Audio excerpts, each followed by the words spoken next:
Hey, my previous video was more about leveling and first things to get started, and in this video I want to show different ideas on building Rage Vortex character, items, what you can do. First I will start with the fun part, and that is useful uniques. To go to first unique is Replica Conquers Efficiency. The main thing is it increases our max rage by 5, which is a big deal, cause Rage Vortex does damage based on how much you have sacrificed rage. And second is mana cost mod, which will free our one crafted prefix on our jewelry, amulet to be exact. Second useful thing is overleech and two main ways to get it. Best is getting timeless jewel on elemental equilibrium slot, but it can be expensive and late game for trade.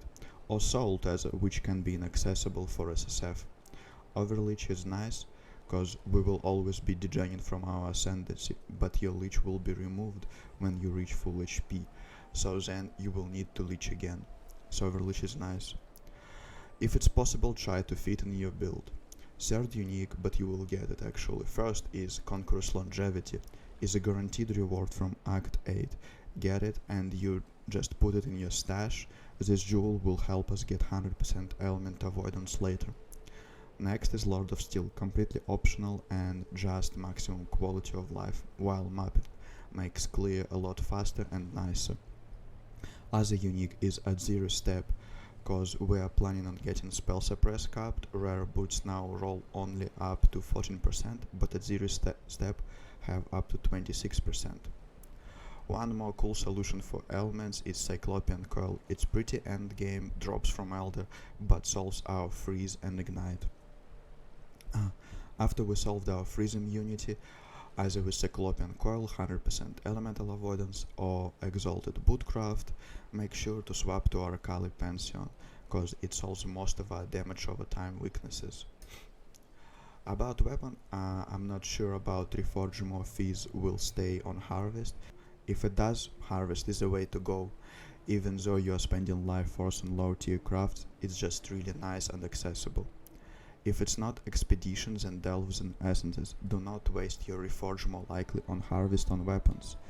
Weapon mods have weightings and harvest respects them. Rock however does not, so go for rock is POC. For SSF, look into ways of getting weapon with T4 Ashlink prefix, cause it's 120% increase fees from Unveil. Helmet, chest and gloves are just reforge more likely rares with still 1 suppression. Anyone can get that, get mods you like, reforge more likely in harvest to tier 1 and you win. Amulet and rings, I recommend using reforge chaos and jewelry, cause rings for example have only one affix, prefix and suffix with chaos tag, and that is a chaos res. So all your chaos res will be from those. If you have a ring with good tier suffixes, you can suffix cannot be changed, veil chaos, craft mana, then unveil after mana. It guarantees unveil life. Or if you have two good, very good tier suffixes and open suffix, suffix cannot be changed. Reforge chaos.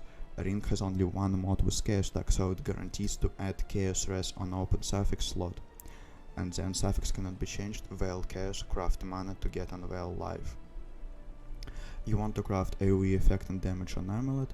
It costs a divine, but it's worth it, and non-channeling skill reduced mana cost on rings, so you can replace life tap on Blade Storm. I recommend using life tap at the start and while leveling. Belt is ideally Elder or Hunter with double life.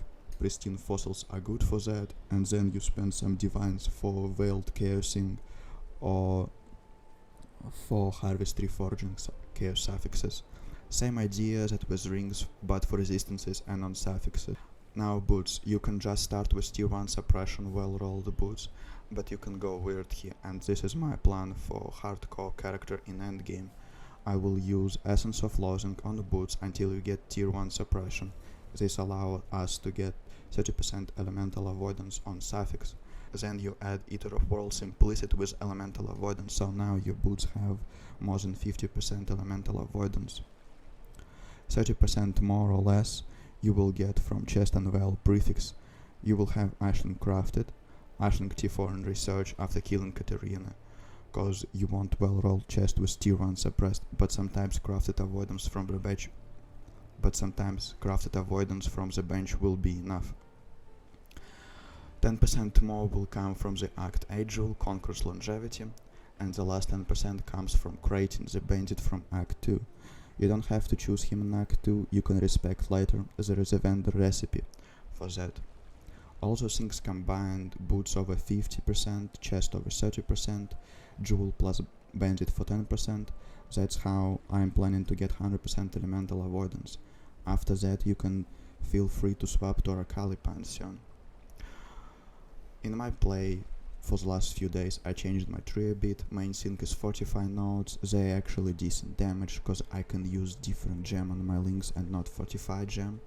And my blade storm now also gives fortification stacks, which makes mapping a lot safer, because I clear white trash mobs mainly with blade storm while generating rage. Second thing is while mapping I remove totem links, kept only Ancestral Protector and socketed level 1 Splitting Steel. I don't use Splitting Steel skill, but only secondary skill Call of Steel. It makes mapping a lot faster, you go into a big pack, do couple attacks, each of them applied a lot of impales, use Call of Steel to rip those impales out, reflect them. It's just a lot of burst AoE, very good quality of life for early mapping. And you can combine it with Call of Steel Jewel. I recommend using the one with Impale chance, but any of three actually work really well. Also I improved my gameplay.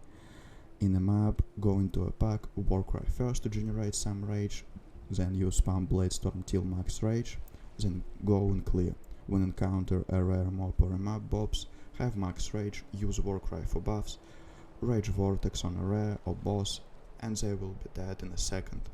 The reason for all that, if we have max rage, our rage Vortex sacrifices more rage and does more damage, so make sure to stay at max rage.